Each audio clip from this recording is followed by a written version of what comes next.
What's up guys, I have the Ricoh Theta S in my left hand and the Insta360 Nano in my right hand attached to my iPhone.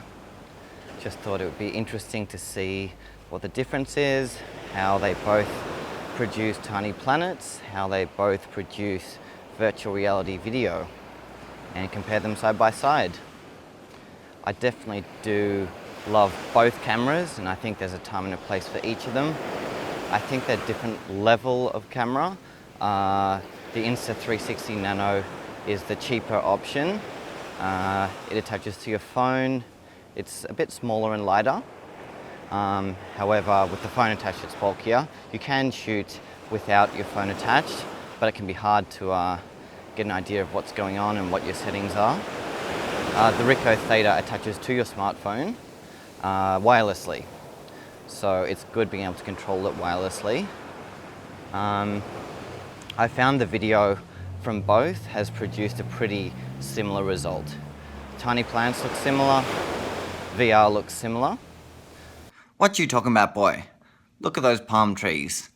The Nano is clearly clearer than the Ricoh Theta. Food for thought.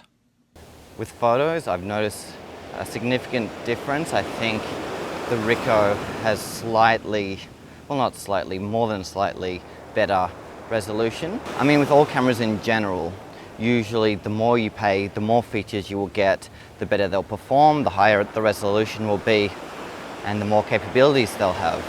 So I think they're two incredible cameras of each of their price brackets. I think they're probably the best. The Ricoh, at the moment, retails for about 500 Australian. I think that's about 350, 400 US. Insta360 Nano is about 300. So I guess it really just depends on how seriously you want to take 360.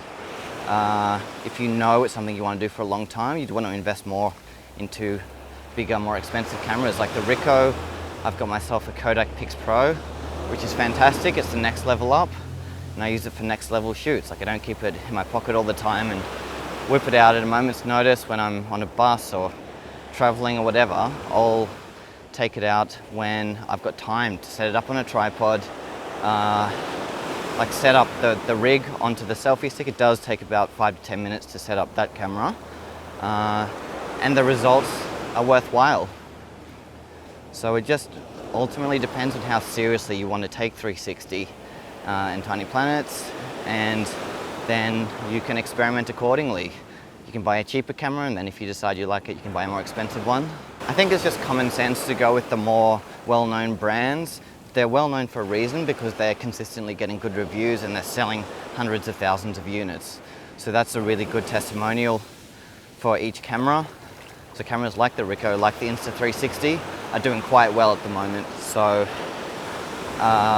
you can kind of trust that they're going to work a bit better. Like there's a lot of newer ones coming out that are still kind of unproven, or where the developers have taken a really long time to develop their cameras.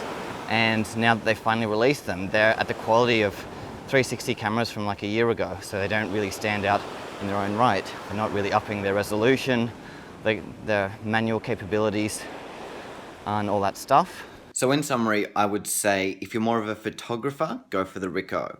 If you like shooting video and VR, at this price bracket, the Insta360 Nano will probably deliver a better result. So I hope you guys enjoyed this little walk around Cairns, Queensland, Australia. This is my backyard, or my second backyard. Sydney is my main backyard. Thought I'd come here about once a year to see my family and just take a little holiday. It's nice and quiet. You guys should check it out if you're ever in Australia. First Sydney, then Cairns. Alright guys, well, I'll see you in the next video. Don't forget to subscribe to us on YouTube. Check us out on Facebook. We're on Instagram. Well, I'm on Instagram. We're on Twitter. And all the rest. I've got a book out. It's called Life in 360, A Beginner's Guide to Tiny Planet Photography. Check it out if you want to learn more. All right, until next time. Catch ya.